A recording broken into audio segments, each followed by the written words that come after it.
Just a little intro. Welcome to the show, everybody. I'll make this quick. So the first 3 vids were kind of like practice vids, trying to get into a flow, talking, editing, making videos. I put them on a playlist called Personal Vlogs, Practice Vids or something. So, I know they're boring. So for video number 4, I'll try to make it a little more interesting. Maybe do a little storytelling. Well, it's not a story, it's real life. We'll just take a quick stroll down memory lane. With all the different therapists I've seen over the years, I realized that nobody was really interested in hearing any of this stuff. I never really got a chance to talk about the events. So now as I try to organize the past in my head so that I can convey it on YouTube, I realize that maybe even I haven't given this stuff the proper acknowledgement, you know? It's been helpful to sort this stuff out in my head, but I have to admit, it's brought up a lot of emotions as well. I always just keep everything kind of buried and suppressed. The only time I can really cry is when I've drank. Otherwise, my tone and my effect are pretty flat. Now, a monotone voice can be a definite characteristic of autism, but now I'm reading that that can also be the case with PTSD patients as well. There's so much overlap with these diagnoses. So this is video 4, and I was looking up ideas for the 5th video, and I was doing some quick searches about the symptoms of PTSD and CPTSD, and it talks about a lot of not just feeling mentally sick, but also physically sick. And last week, maybe a week and a half ago, I was feeling really sick, like bad stomach problems, like waking up and having to get out of bed and run down to the bathroom. But this is somewhat normal for me, and I felt sick, chronically sick, ever since I was a little kid, like toddler age. We lived out kind of in the country in what people would call the 4-H camp. We lived in that house until I was maybe in kindergarten, so whatever age that is, 5 or 6 maybe. That house was haunted too, by the way, just a side note. I was trying to think how far back, I started dealing with feeling sick to my stomach. My earliest memory of feeling sick like that goes back to that house that I only lived in until I was 5 or 6. I remember feeling really nauseous, and to make myself feel better, because I don't know where my parents were, I was just sick by myself, who knows. Even back then they were starting to neglect. So I think I crushed up some crackers and ate that and drank water or something. Like as a little kid, I knew that if I ate something, it might make me feel better. But I felt really sick and nauseous, and the crackers made me feel better. So I was probably around 5 years old when I did that. Kind of smart for a little kid to do. And it worked. I felt better. So that was my earliest memory of feeling sick. And then I thought back to the earliest memory of my older brother starting to torment me or whatever. And I just vaguely remember this. But it's still there in my head. It's just like a snapshot. I'm pretty sure that my parents had him babysit me when we were living in that first, in the 4-H camp house. And I have a memory of running from him. And I have a memory of hiding from him. I said running, but I was trying to get away from him and I was trying to hide. I remember this. I was small enough then that I could hide under a chair. It was just it had 4 legs, like a wooden chair or something. But he was poking at me with something, like a pencil or a stick or something. Something that probably had kind of a sharp end on it. And he was laughing. I remember he was laughing, he was poking me, and I was distressed. He was probably doing lots of stuff at that house, but that was just my most vivid memory. So it's interesting that I have a memory in that house, somewhere around 5 years old, of him starting to do things, little things. And that also coincides with when I started feeling sick to my stomach. Then we moved to the next house, and that's where the torment really ramped up. So did my stomach sickness, bad nerves, or whatever you call it. I felt sick to my stomach all the time, constantly. My dad used to call me, he used to make fun of me and call me hypo for hypochondriac because I felt sick all the time. And of course, I couldn't tell my parents what my brother was doing. I was terrified. And my brother said, "Don't you ever say anything about any of this, or else," type of thing, you know? My brother had complete control of me as a little kid and into even my young adult life. Now he's pathetic. Now he's a shadow of himself. He's sick and weak and living in poverty. I'll get to all that in a later video. And in the next video, in video 5, I want to talk about some of the specifics of at least what I feel as far as physical symptoms go. I just think it's really interesting that something that happens in your mind can manifest physically in your body as far as sickness. In videos where people, where experts talk about PTSD, they talk about physical sickness. But when I look on the internet and I look at the Mayo Clinic and Cleveland Clinic and some of the first websites that come up or links that come up in a search, it's like everybody copies and pastes the same thing. And they actually did mention physical symptoms, and it said pain, simply put, but pain, joint pains and inflammation and things like that. And I thought it was interesting because I deal with a ton of that stuff. I don't know if unease is a word. Uneasy, dis-ease, disease. I never feel at ease. And there's always new stuff popping up, aches and pains. And I know that's just part of having a human body, but this seems like an excessive amount. And there's so much stuff going on all the time, I just kind of keep it to myself because I know that nobody likes a complainer. I don't like it. I don't like to hear other people that complain about their aches and pains excessively. It gets old. So I just keep this stuff to myself, all my thoughts and all the pain and stuff that I feel. So I was going to make a video to address that stuff more specifically and just report on it, report on what I've been going through for a long time. PTSD refers to maybe a one-off event, a single event, like a car crash or something. Complex PTSD is when it happened repeatedly. And yeah, this stuff happened constantly throughout my life. It came from my older brother, and then just neglect from both parents. And my mom was also abusive, mentally and emotionally abusive, physically a couple times, but it was more like the two of us engaging in physical violence or whatever you want to call it. Just getting tangled up, pushing, shoving, grappling type stuff. Man, she's mentally ill. The church bells are going off at 6:07 a.m. It's always kind of a nice sound to hear that. It reminds you that there are still good things in the world. It reminds you that God is still here. He's still present, especially when we invite him in. The roosters are doing their thing too. See if I can get it on the recording.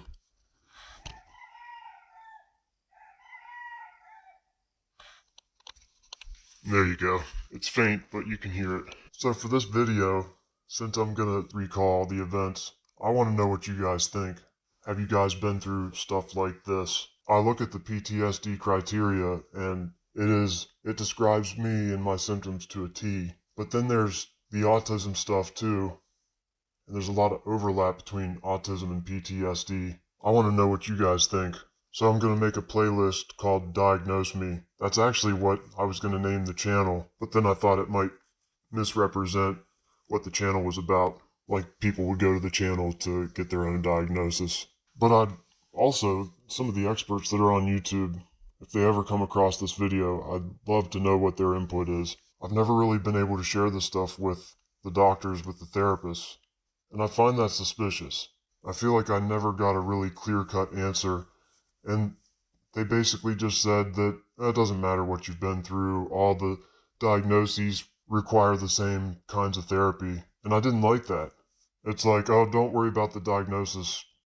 I just have to cut in here for a second. When I say never specified, what I mean is they never clearly documented various diagnoses in my adult life so that I could present that information and make a case for disability based on the various diagnoses and things that I had been through. In my mind, it seems like they were trying to prevent me from getting the help that I really needed. But anyway, back to the original recording. Which they never specified. I mean, some did. I had to seek that out myself, like I said, but they never really wanted to specify. And whatever events happened in your life, it's going to be the same treatment. And I think the treatment sucks. I think the therapy sucks, just to be honest. Keeping a thought log and doing mindfulness meditation or whatever. I mean, I'm sure it can help, but personally, I don't feel like there is any treatment for me. I don't feel like there's anything that can be done. Any positive changes that have come about in my life has not been from the medical field, from doctors. I don't take medications. I take supplements and different things like that to help me, but no meds. No big pharma. And the positive things that have happened in my life have come from God. Straight up God, not from man. Jesus Christ is the doctor that we need. I guarantee you that. And I believe he was looking out for me when I was a little kid. I believe he kept me alive back then as a kid and even into my adult life. He sustained me and kept me alive. One last rooster break, and then I'll not tell a story, but I'll recall some events. These things get really disruptive.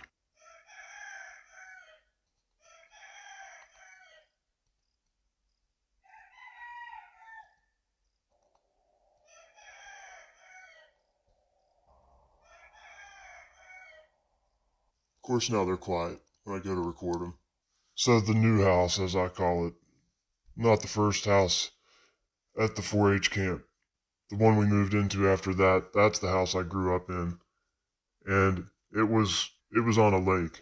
And there were two bridges that went over that lake. One was an interstate bridge. It was painted like that greenish color. And it was a pretty high bridge. The other bridge was an arched bridge. It was an old iron bridge. The interstate bridge, the green one, that was the one where some wonderful memories were made. With that bridge, it had pillars in the water to prop up the bridge.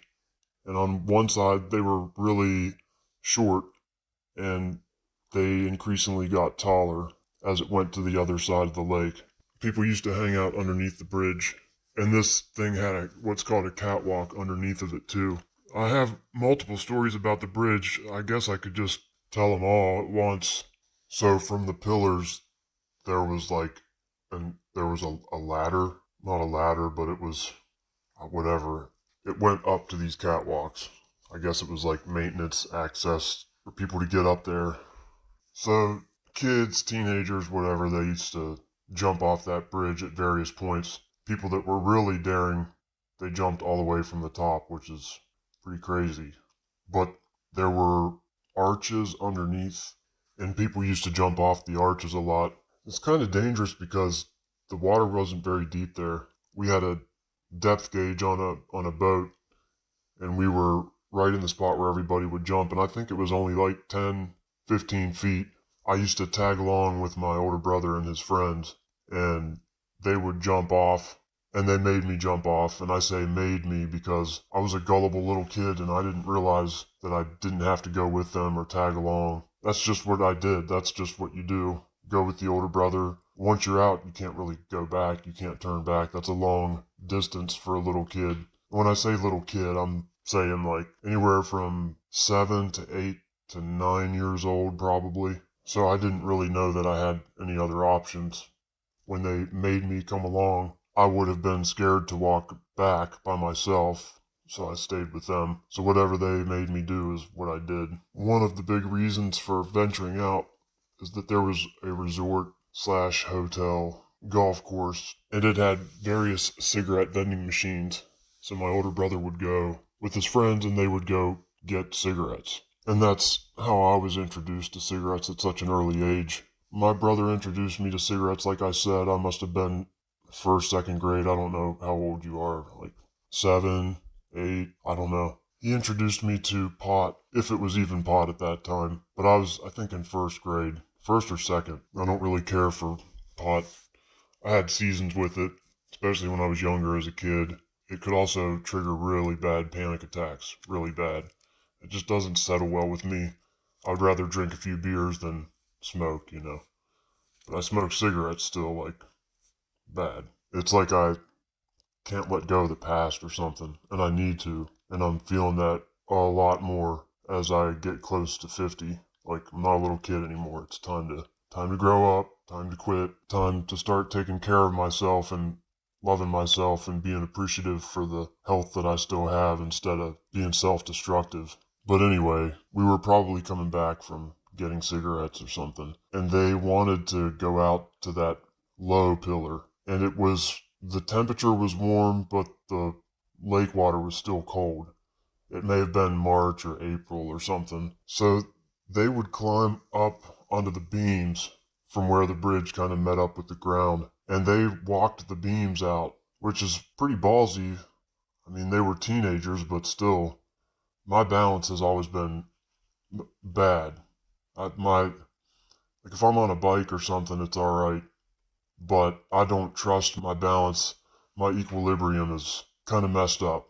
I don't know why. It's always been that way. Like if a cop pulled me over and had me do the sobriety test, I'm afraid I would fail if I was stone sober because my balance is a little bit bad, I guess. And it was bad when I was a kid. So there's no way that I was going to walk the beams over freezing cold water. And I wasn't a strong swimmer either. I remember one of the times I did the whole walking the beams thing, but I scooted on my butt, and they dubbed me the bridge pussy.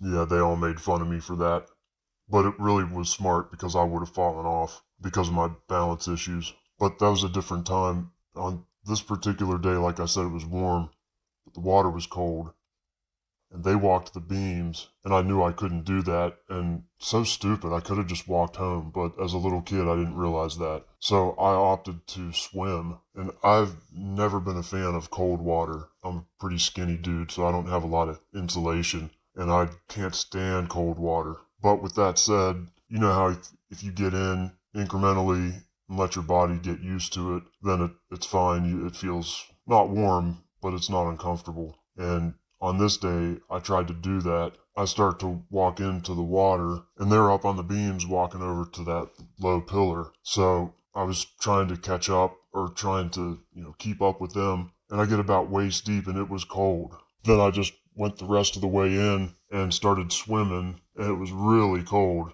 I don't know how many feet it would be out to that first pillar, but it's a swim. It's not like you swim for 15 seconds and you're there. Like, you gotta swim for several minutes to get out there. So if at the halfway point, you can't just, you either swim the rest of the way or swim back, but either way, it's kind of a long swim. It was not even the halfway point, and I realized, like, I'm not getting used to this water, and my muscles started to, like, contract, they started to tense up, and I was having trouble moving. I was having trouble keeping my head above the water or whatever. And I started to drown. My head started going under the water. I remember reasoning that out as a kid. I was thinking, like, I'm going to die, but I'm not going to die. Like, I'm not just going to give up, But my head started going under. I started sinking. And my breathing and stuff, it was like, like my lungs were, or my throat was closing up or something. I don't even know. Yeah, it was like raspy breathing or labored breathing. I was having trouble breathing, I was having trouble moving, and I was starting to sink. That water was cold for me, and I just don't do cold water. I'm not Wim Hof, Good for him and all his disciples and stuff, but that's not for me. So I start drowning, and I remember thinking, like, dead man's float, or like I got on my back and I would sink a little bit, and then I would push myself back up and take a breath, and then my head would go under again, but I stayed pretty calm, which I think that's pretty cool for a little kid to do that. Like, I didn't panic and start flailing and stuff. I knew that I was sinking, and instinctually I just would go up, get my mouth out of the water, take a breath, and then I'd sink.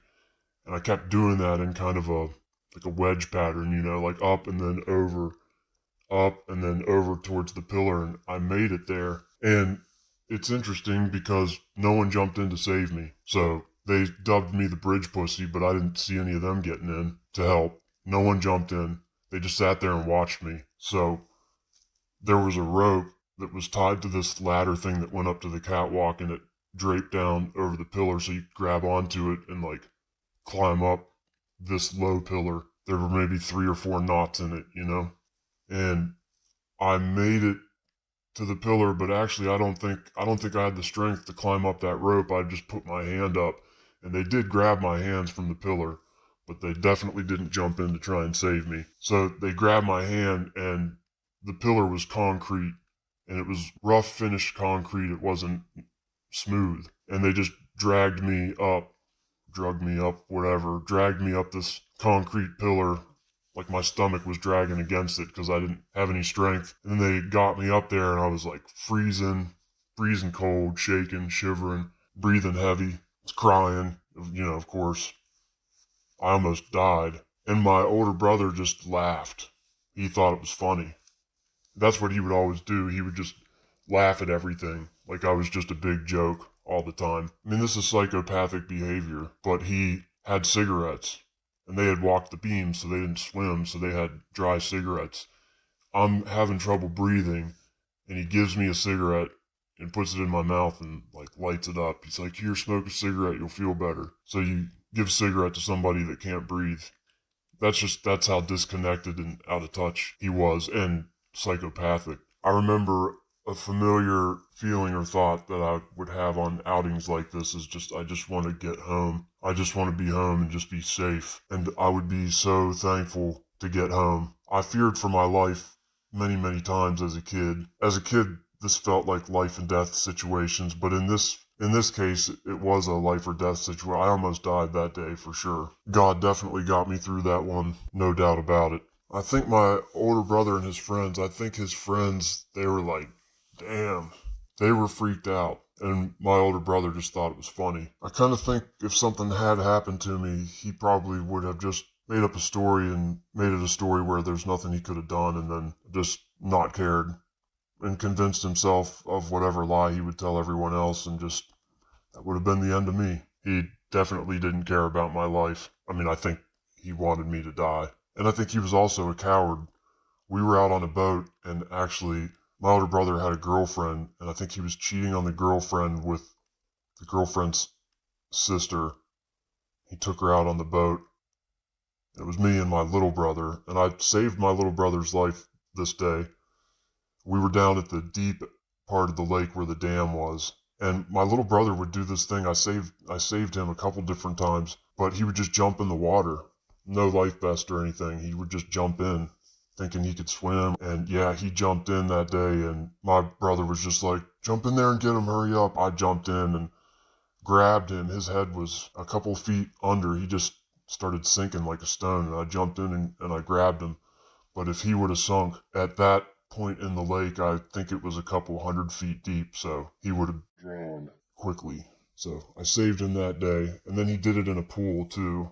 He just jumped in a couple different times, and I had to jump in and grab him underwater. I don't know what that was about. But again, it's just an example of how my brother, he wouldn't jump in to save him. He had me do it. My older brother.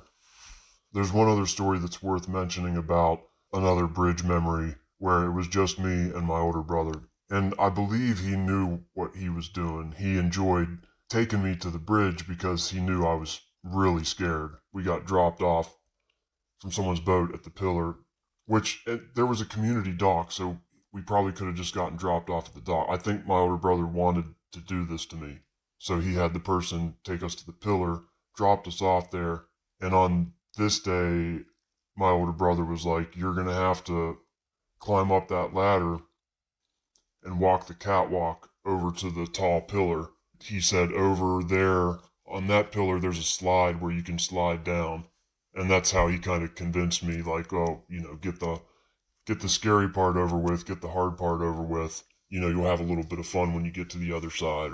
He was just lying. He was lying. And I was so gullible. Like I said, I believed everything. I wanted real connection with this piece of trash.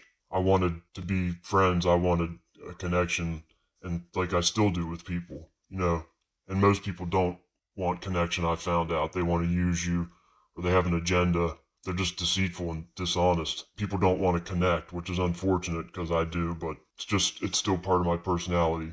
A little bit naive and gullible. Not as much now. You get jaded over time, but back then I was super gullible, and he knew that, and he exploited it. So we're on this pillar, and my feet and hands were wet, and I think I just had shorts. I don't think I had a shirt. We were on someone's boat. I'm pretty sure that's what happened. We got dropped off. I don't know if we swam from the boat and then climbed up that rope, but I know my hands and feet were wet. I had to climb up this ladder, and it was like a circular thing around the ladder, but the very bottom of the ladder was open until you climbed up far enough, and then you were surrounded with that little circle. It wasn't a cage. It wasn't enough to keep you contained, I don't think. But my brother started climbing up. I think he said, "You go first and I'll go behind you," or something. That's crazy, like more details come back as I actually tried to explain this. I was scared and I started crying, and he enjoyed that. He liked to see me cry. Psychopath, for sure. I wish I had known what that was back then, but he enjoyed it.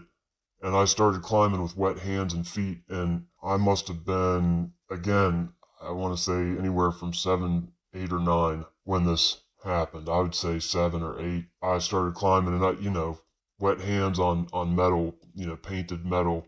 It was slick. I was terrified, and I was crying as I was climbing up. And I did. I climbed all the way to the top, to the catwalk. There's a hole in the walkway, and you get up onto that, and I was absolutely traumatized, terrified, because I'm scared of heights anyway. Anytime I drive across a bridge or whatever, I always haul ass across it, and I just get like super panicky feeling. I start to feel panic set in, panic and anxiety, and I speed up, try to get across it as fast as I can. So I get on top of this catwalk, and I'm still crying. And I remember there were piles of poop up there. I'm not sure what animal lived up there. I don't think it was like bird poop. I think it was something else, like rodents of some sort. I don't know.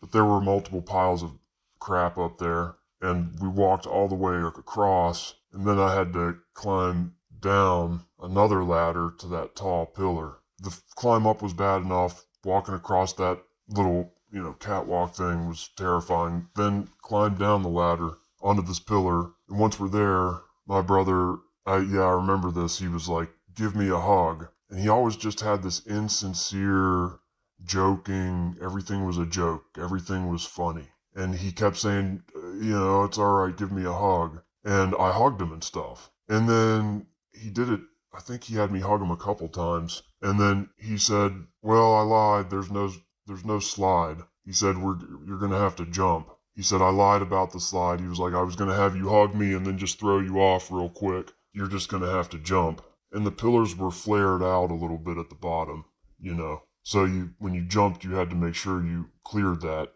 You don't want to hit that, And so, of course, I'm still crying, and there was activity on the lake. There were boats and jet skis and stuff like that.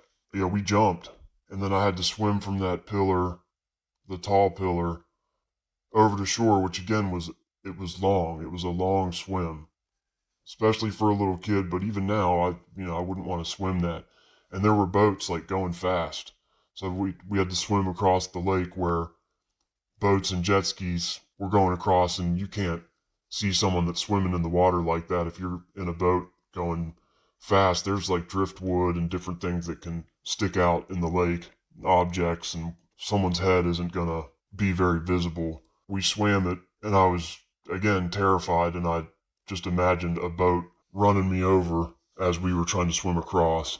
But of course, obviously we made it over to shore, and that was a traumatizing day. I was definitely scared for my life.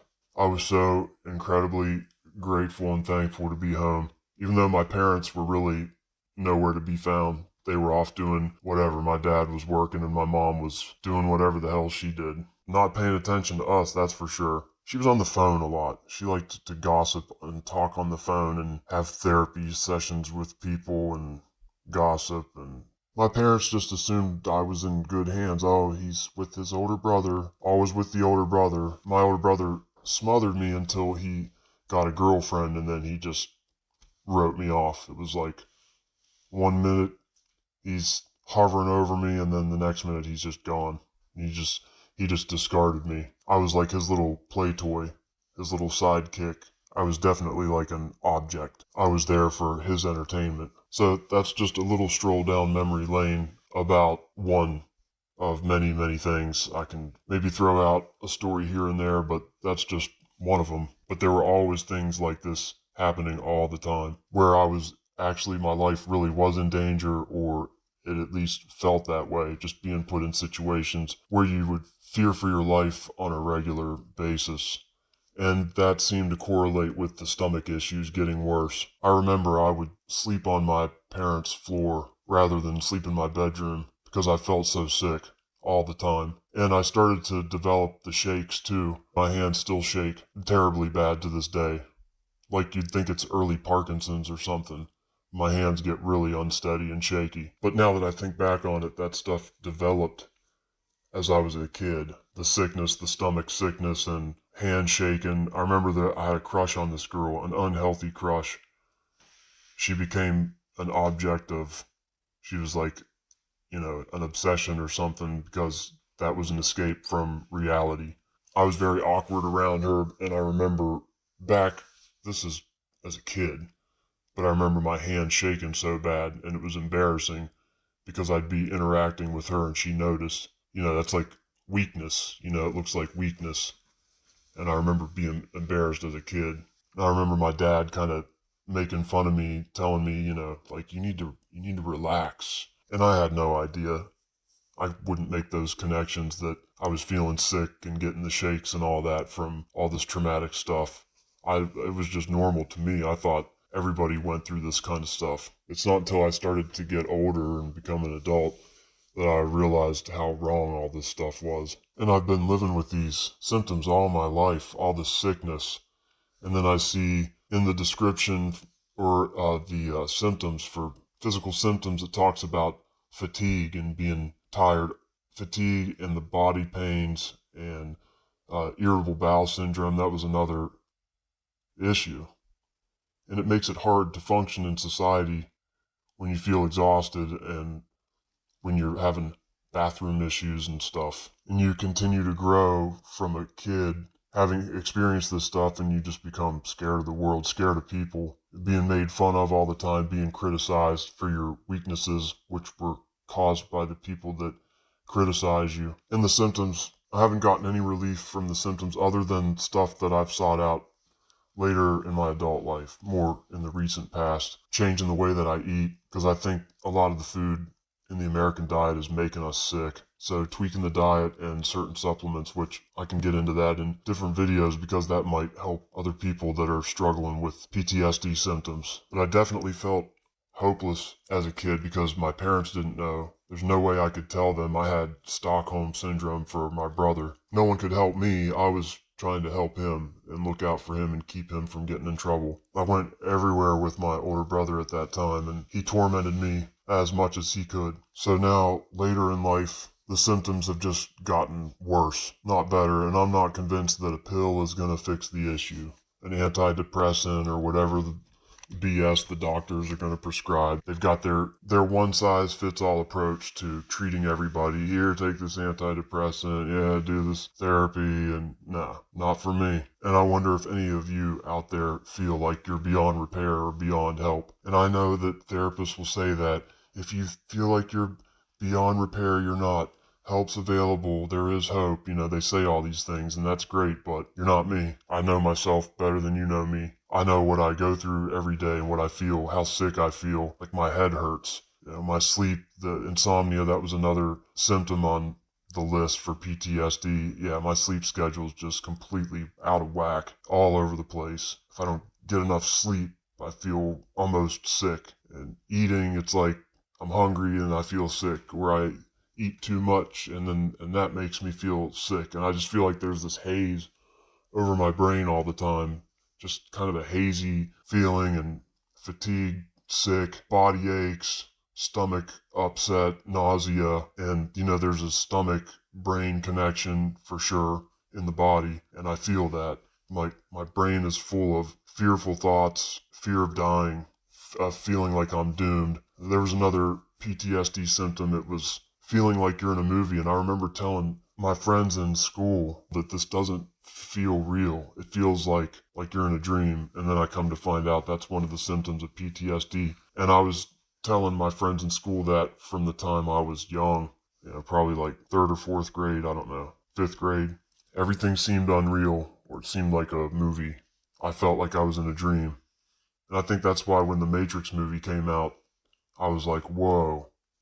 It just turned my world upside down because I realized maybe we are in a dream world. That's certainly how I felt. And that movie really appealed to me for that reason. It kind of made sense out of that feeling, but then I come to find out it's a symptom of PTSD. Everything feels unreal, and it's like reality doesn't apply to you. I've definitely been dissociated and disconnected from people and from life ever since I was a kid. And I'm still really disconnected now, which again could be an overlap with autism. Which one is it? Is it PTSD? Am I avoiding? Or is it autism and I'm just socially detached? Which one is it? Or is it both? I tend to think that it's both. But it's hard to describe how you feel to other people. It just sounds like you're complaining or you're exaggerating, like the stomach issues, feeling sick all the time and feeling exhausted. And then the panic attack type stuff, so many people talk about panic attacks that some people are exaggerating or lying. Yeah, my body it'll just activate. The panic just activates. I think some of it maybe was triggered by a certain food, because when I started eating differently, I have noticed the panic attacks are less. But it's also triggered not just by food, it's by other things too. But you start to get the rapid heartbeat, dizziness. That's another thing I struggle with all the time, is just feeling dizzy, like real lightheaded, real bad. I thought it was maybe blood sugar, like a blood sugar issue or something. But I really believe that most of the stuff is PTSD and stress related. But yeah, the panic symptoms of dizziness, lightheadedness, face going numb, rapid heartbeat, shaky hands, sweating, you start to sweat, feeling nauseated. Sometimes you feel like you're dying. I guess that's your body going into the fight or flight mode, and it doesn't even have to be triggered by anything necessarily. Sometimes it just comes on, and you're trying to function when your body's doing this stuff. It's impossible. You never know when it's going to hit. And mainstream doctors say, well, that's why you take a pill for that. But I don't believe the mainstream doctors. And I tried those pills, and I know what they did, and they make you addicted. And then if you get off the pills, you have withdrawal symptoms like electric shocks going through your body and weird stuff, and I'm not all about that. And it's frustrating because you live with this stuff every day, you've been struggling with it, and I just assumed everyone else did too, and that they were just tougher than me, and that's how they were able to suck it up and function and go to work and do all this stuff. But it's been such a struggle for me over the years to try and hold down a job and function, feeling sick all the time. It's constant. I haven't gotten an official diagnosis, which I need to do, but I know I'm agoraphobic. As soon as I start to think about venturing out, my body starts to do the sick stomach thing and all that stuff, and I'm just isolated inside of my house. I don't even want to go outside, and especially in this community. And that's partially why I went into all those boring details about my life, was just to paint a picture of why I stay inside, but I definitely stay isolated for sure.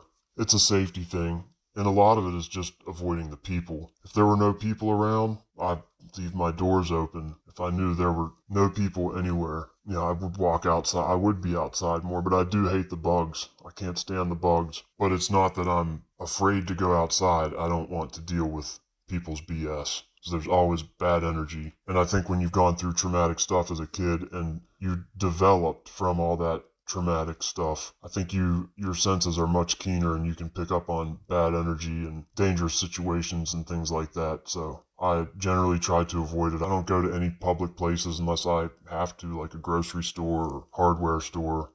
And the motorcycle, I like to ride the motorcycle and drive cars, but I have had road anger issues from people tailgating me, and I think they trigger the PTSD. So I try not to drive. The motorcycle, you can kind of stay out in the country and you can be a little more isolated. And I know it's dangerous, which is weird. It makes no sense because there's an element of danger with the motorcycles, and I still love it. It makes me feel like a little kid again. It's like the only thing that makes me happy. So I'm sure someone would try to point out that inconsistency, like, oh, if you're so afraid of everything, why would you do something dangerous like ride a motorcycle? Well, I don't know.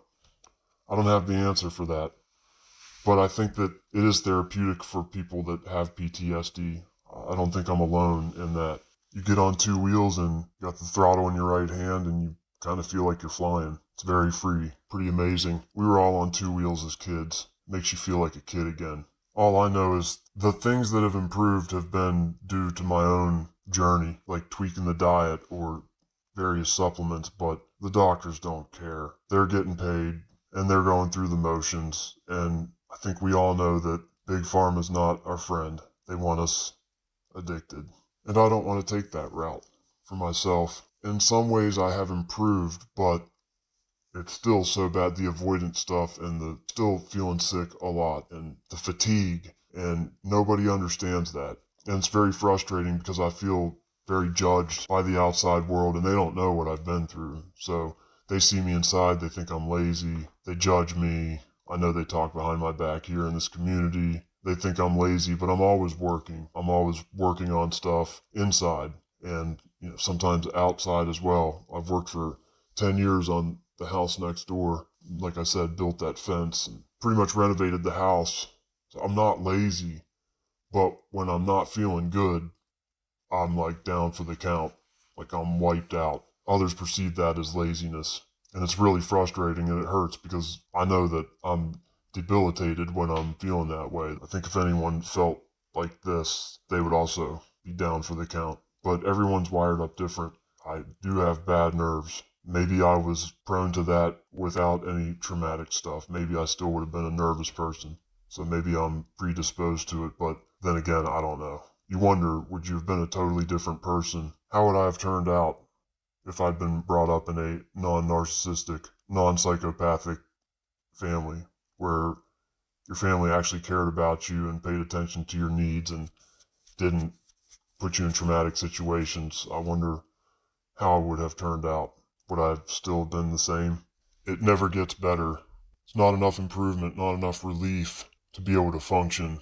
And then when you can't function, you feel shame and you feel guilt and you're ridiculed by others and you're cast out and rejected. And that snowballs. I still feel like I have so much more I want to say about this. I may have to save it for future videos because this is going long. So maybe I'll just cut it off here, but at least I got to share a couple things. I'm curious to know what other people out there have been through.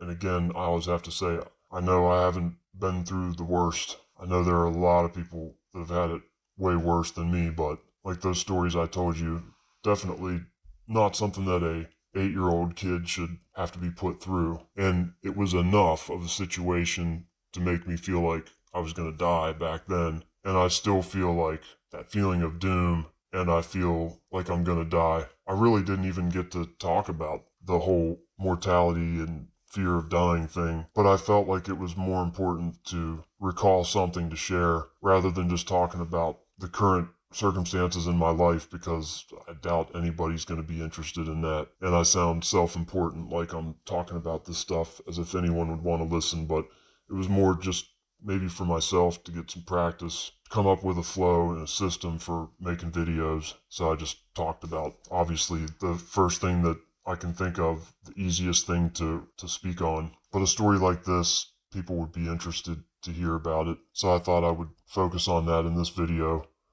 Maybe I can do a part 2, just talking about the fear of dying, the whole fear of death, feeling of doom. I'll cut it off here for now and see if a part 2 to this video makes sense or not. So, thank you to anybody listening at this point. Like and subscribe for sure. Remember, stay hopeful and never give up. I'll see you guys on the next video.